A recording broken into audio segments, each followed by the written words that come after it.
live? Will we go live? All right, we are live finally, after having some technical difficulty restarting my computer. We are here.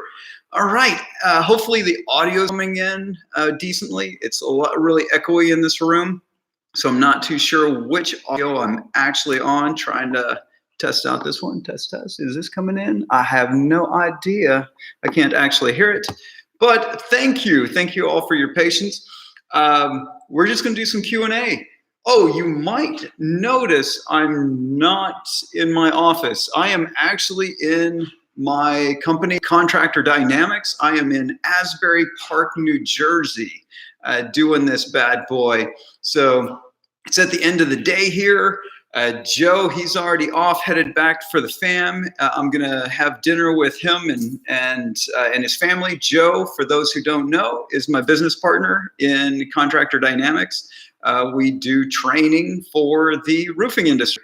So, which used to be an agency. We used to do digital marketing for the construction industry. And in the last year and some months, we have transitioned over to being a full-time training company. So it's so we train on digital marketing. All the things that we did for our clients, we now teach it, and that's a whole story for another time. And I've got a video planned where I'm going to actually show you how to make that transition. If you want to transition from digital services over to digital training, I'll teach you how to do that, and if you want to just add that to your business, that's cool too. That was what we attempted to do over a year ago, was just add it, and it became so popular it became the business. How cool is that? So hopefully that is awesome. Hopefully you like that. Do you just do that? So Tullenberg asks, do you do that just in the roofing industry, the training? Yes, we're going to expand. We still kept Contractor Dynamics. We're not Roofer Dynamics. We're just, it became just one training that we started off with, and it will eventually encompass the entire construction industry. But we have so many roofers coming to us right now that's all we teach. So we don't actually try to market to anyone outside of the roofing industry yet, but we will. That is in the works. We just want to get this thing dialed right now. All right. So Brandon asks, what are your thoughts on the whole become a business coach with no experience trend in the entrepreneur community at the moment? I'm 100% against it. I've got quite a few videos, older videos on my channel that go into problems with gurus, their courses that they have. Most of these guys, they go off, get one or two clients, realize how hard that is, but then turn around and try to sell how to get clients with a little experience. And so they don't really understand how to run an agency, but they jump right into teaching how to run an agency. And so they end up with, they had a lot of churn when they were trying to run an agency. They have a lot of churn with their products too. So that's something that I am definitely against. So I've got a couple of questions that were posted on the community page for YouTube. And so I'm going to answer this. Oh, I can't take off my glasses because I literally broke them right before I started this. So if I take it off, like the lens will fall out. So I don't know what I'm going to do. I'm going to have to like go buy some reading glasses or something after this. I know. I am a complete dork. All right. So Vish asks, been wanting to ask you this for a while. What exactly do you ask or discuss in strategy meetings for your clients? You mentioned you talk about purpose, people, and path. Can you give more details? Moreover, can you recommend some books about the same? All right, I will post in the comments. I'll pull this up. I have a whole list of books with notes. They are affiliate links that help support the channel, will help pay for Pedro.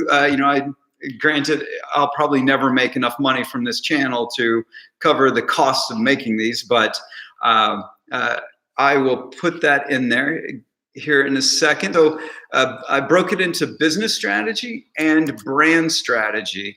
So it'll be in the comments. For those watching later, not live, I'll put it in the regular comments, but I'm putting it in the live comments right now.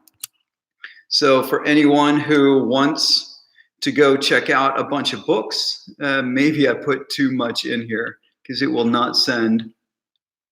Okay, I'll have to let everyone know that I will post it in the regular comments and not in the live comments. So people, purpose, and path. So strategy, who's involved in this? The people that are involved, and who do I need? Who do I need to bring in? These are questions that I start asking, and along with purpose. Purpose is the most important one. Most people, they have their purposes. I think it's a good idea, and that is not sufficient. I think it'll make a lot of money. Usually not sufficient. So what I do is I start asking questions. The Socratic method, if you don't know the Socratic method, go onto Wikipedia, and it's simply just asking questions. So when somebody says an answer, you ask them, well, why? Why is that important to you? Why is that important to you right now? When they say, oh, we have a team, and then you can ask, well, of those people, who has the skills that you need for this? Who have you talked to in your company that could potentially run this? Who could be the go-to person? Because a lot of these things have never even been thought of by the time you're doing strategy with a client who has asked you to do some form of work. And then the path. The path is all about going forward. And a lot of times you want to know, well, where do you want to end up? What do you think this project is going to give you? How long do you think it'll take? So you can gauge where they're at so that when you start helping them bring in your expertise, you can guide them along that path.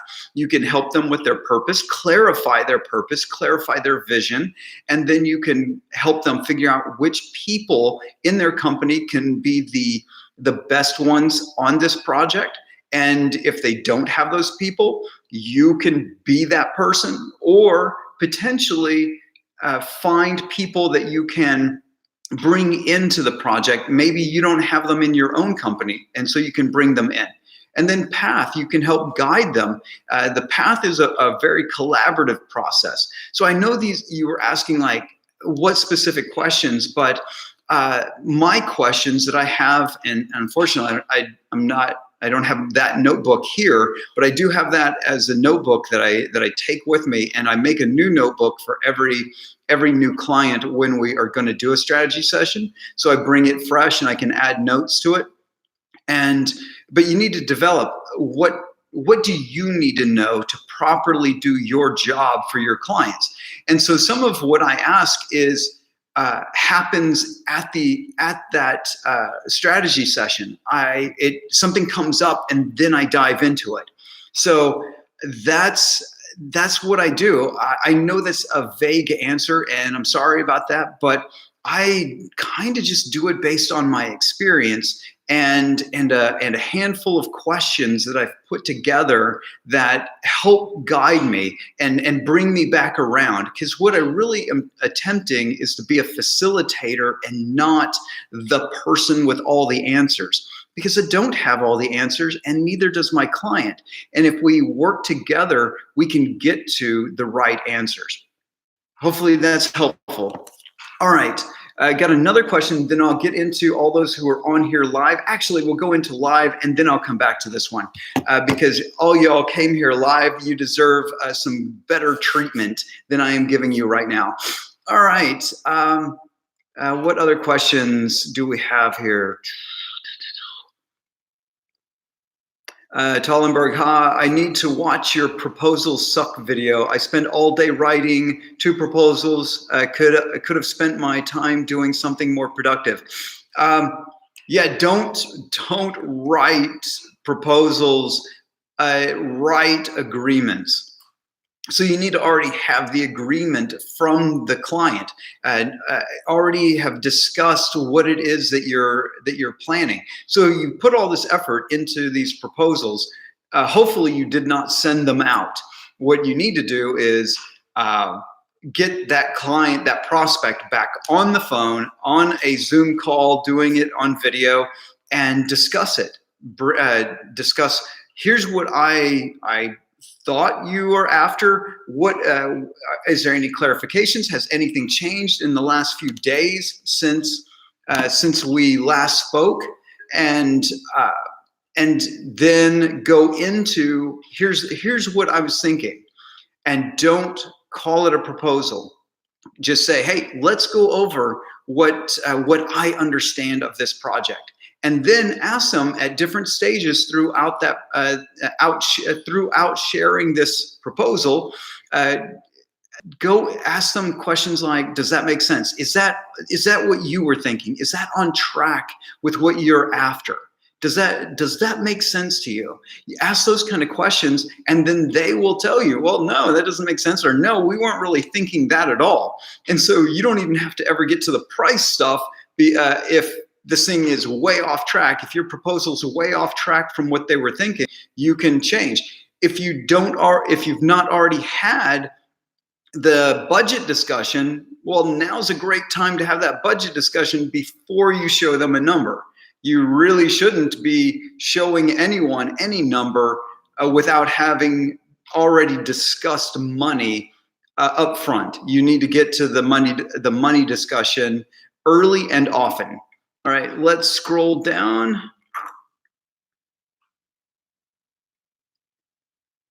So a person asking, what would be the ideal budget to run the ads for roofer, marketer, fees plus ad spend? We've had clients in really small areas where we were able to get away with like a couple $1,000s in total spend per month.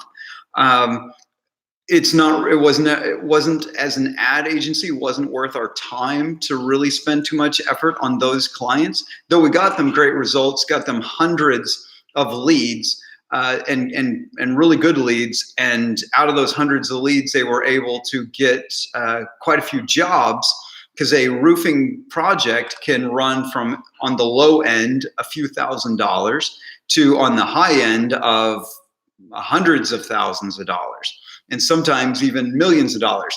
Unlikely through a cold ad, but we did get quite a few of our clients. We were able to get them jobs that ranged in the $15,000, $20,000 roofing range. So it's like, okay, they spent $2,000 with us in a month, and did so for several months, and then they ended up with a few projects that paid them $15,000 each.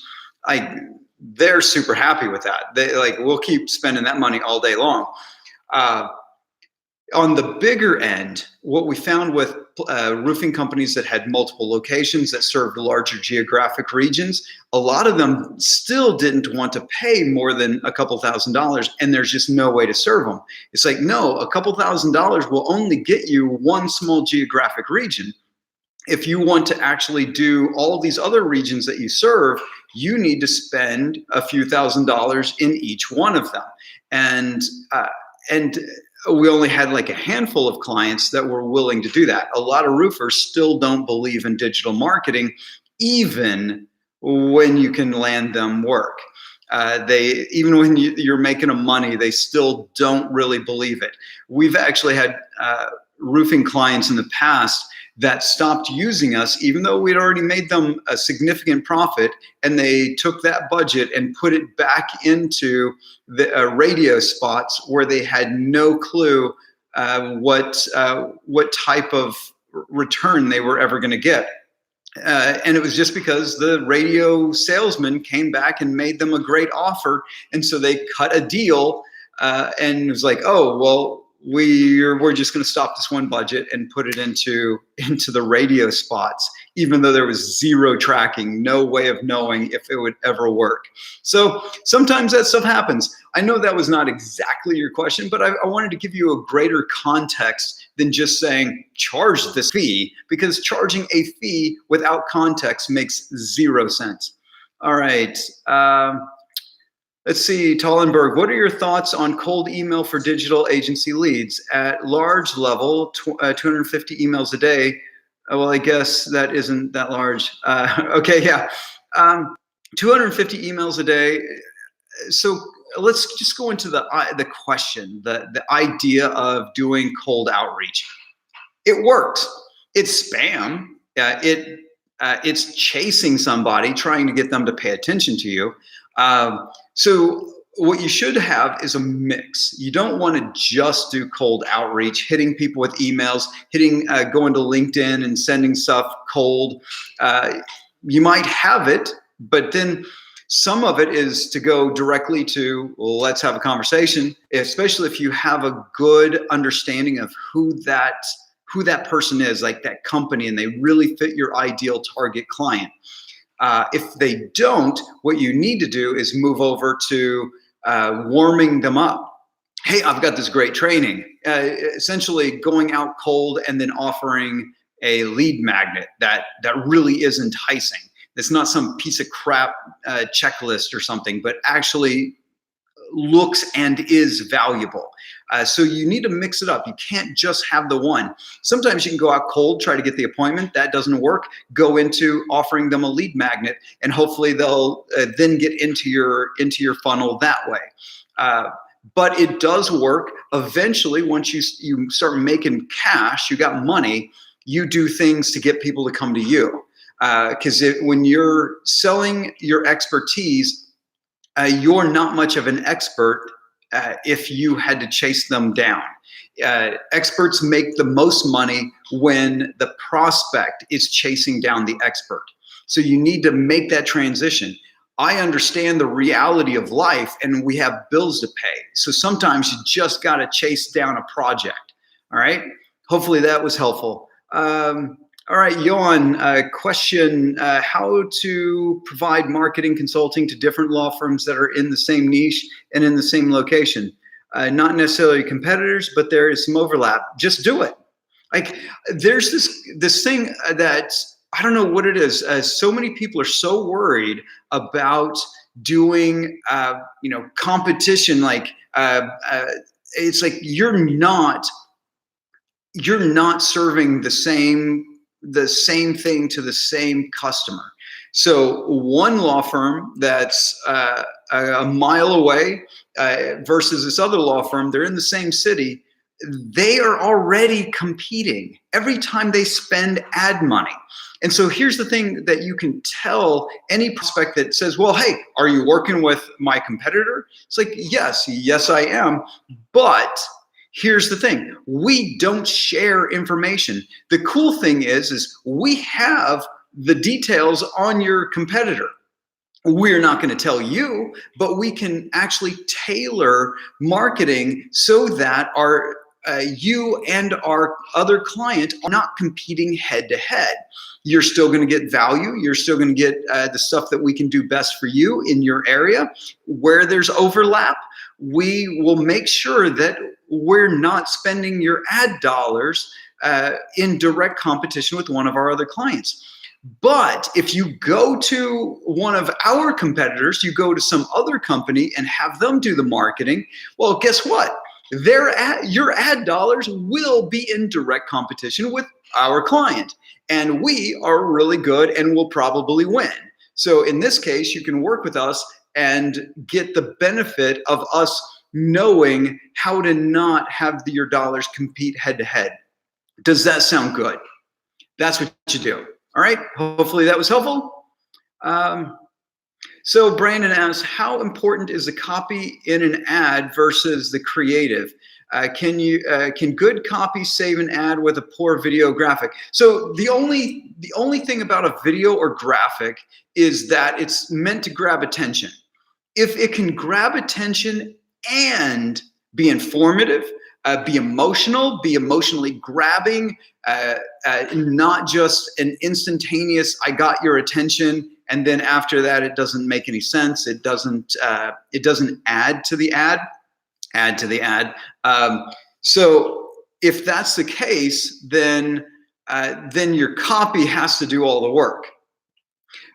Great ad copy is, and if you ask a copywriter, will tell you that it's the most important thing, but it's not really. So if you read the book by Joe Sugarman, oh crap, I can't think of the Power of the Written Word. I can't think of it. I usually have my bookshelf right behind me and I can just pull it off the shelf. But Joe Sugarman talks about the ads that he would do. It goes into not just the copy and what the copy is for, but he also goes into graphics, goes into layout, all the other things that are important to a great ad. If you don't have them all working together, then you're going to have less performance. If you get them all working together, that's the best. Sometimes the creative does all the work and the copy doesn't do much work at all, but it isn't as necessary because the creative is just amazing, right?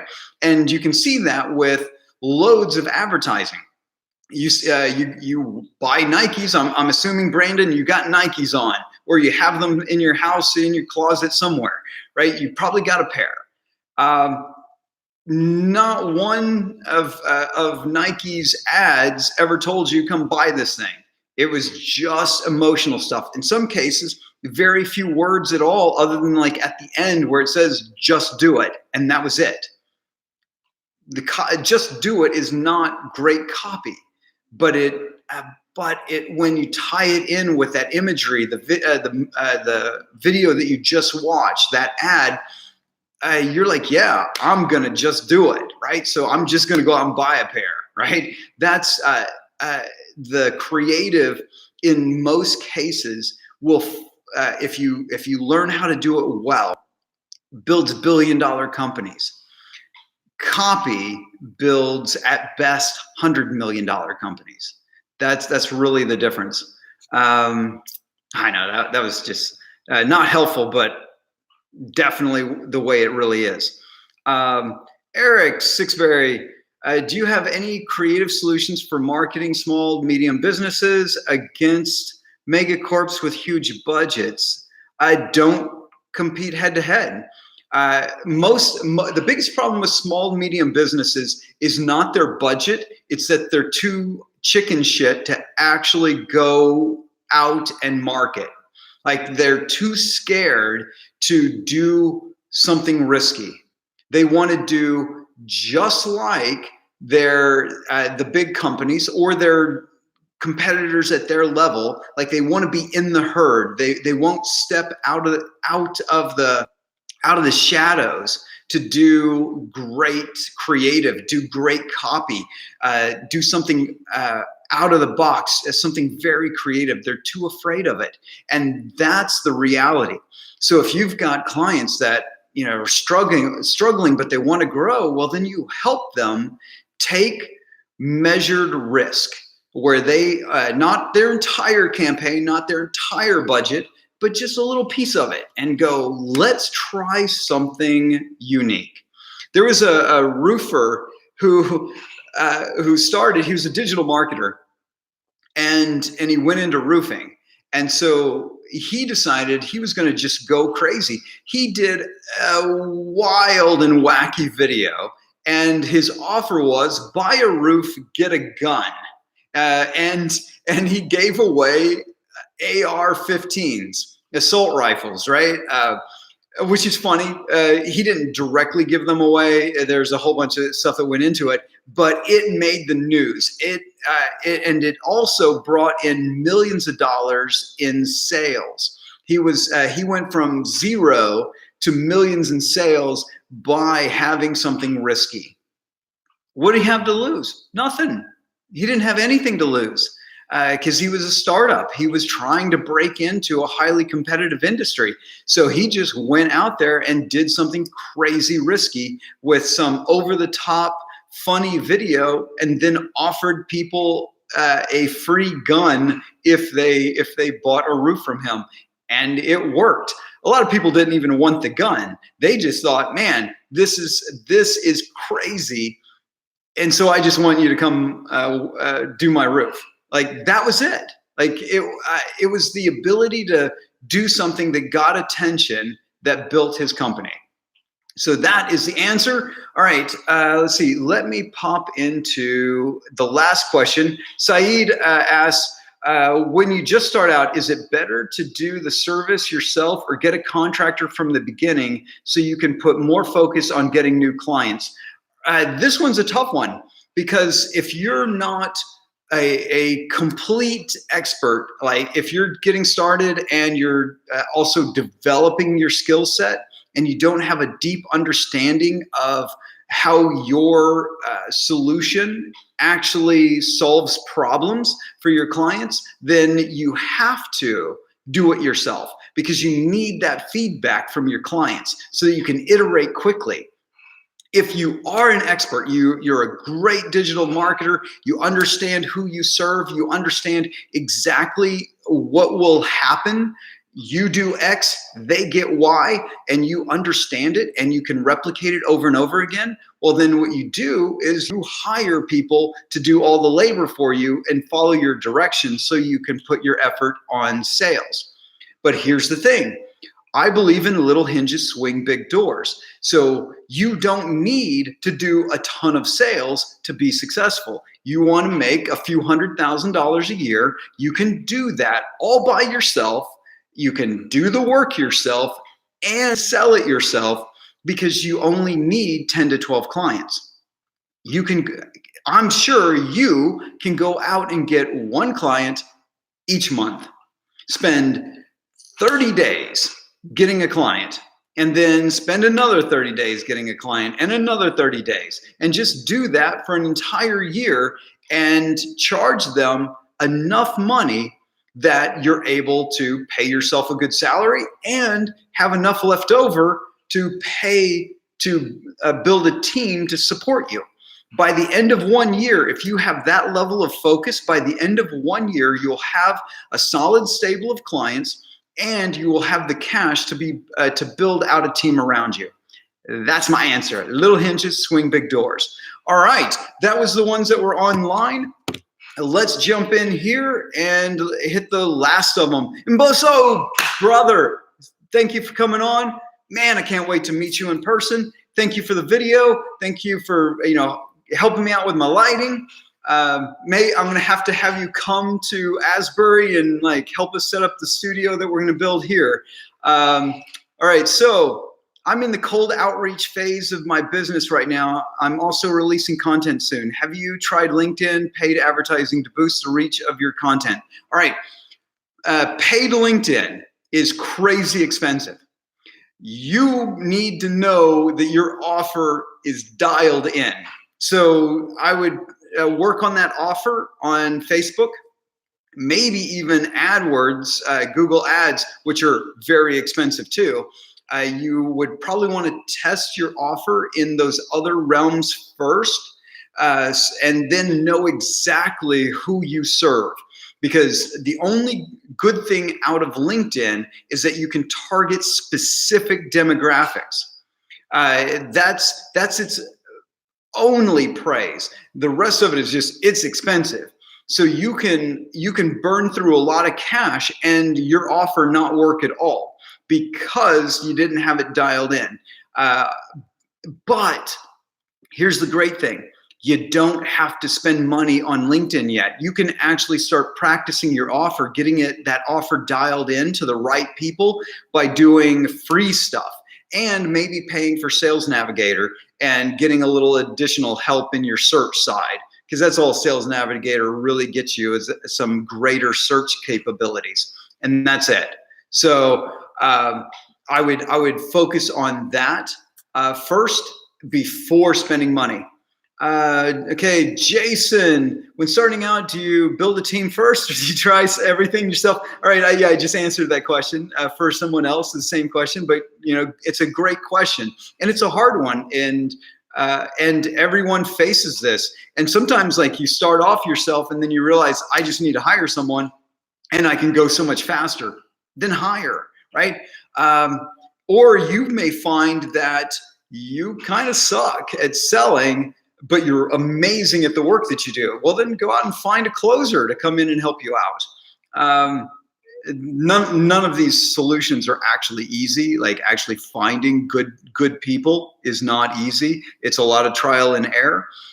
But it's, you start figuring out your own strengths. All right, I just noticed something. I got 4 likes on this video. We've had a lot of people on, a lot of questions. If you've not liked this video, please like it. If you're not subscribed to my channel, please subscribe and also share it. Like if you're in Facebook groups and stuff, share my videos.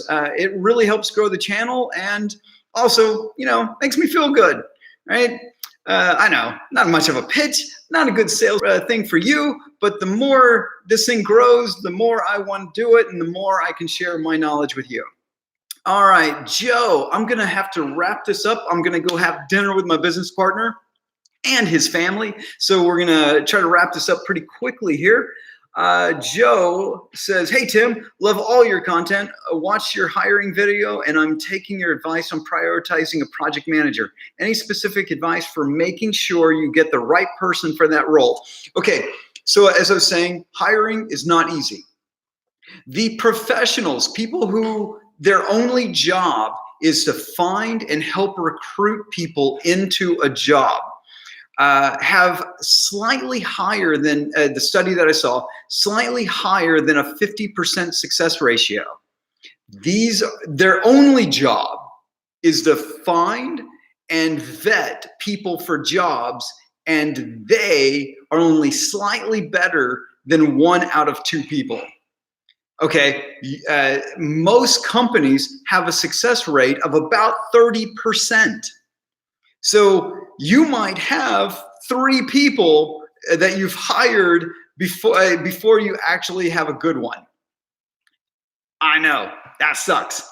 But we got to face reality when we're business owners. We have to face the reality that things aren't going to go the way we would like them to go. With that said, you need to look for somebody who's detail-oriented for a project manager, who has project management experience, has management experience, like they actually can deal with human beings. They're not a project manager who's only ever dealt with the technical side of a project. They actually have managed other human beings on a project. That's what you're looking for. So they got to be detail-oriented and organized. And if they're not, then they're going to let stuff slip through the cracks. If they don't know how to work well with others and get others to produce their work on time and on budget, then they're not going to be a good project manager, right? So you just need to find as part of the questions, you need to go through that and ask them. All right. Okay, Mboso, you're going to be in New York in a few months. All right.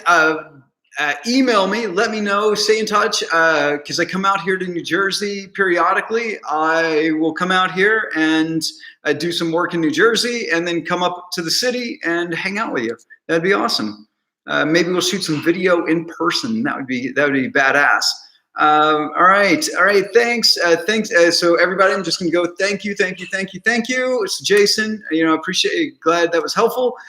Joe, you're welcome. And so Brandon, how else can we help support the channel? I don't know, send me money. I'm just kidding. I don't want your money.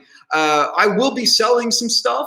I'm not going to sell courses in the type of buy my course and you'll make $1 million kind of bullshit. I'm going to sell tools on how to run your agency. My stuff is all about tools and the functioning of them.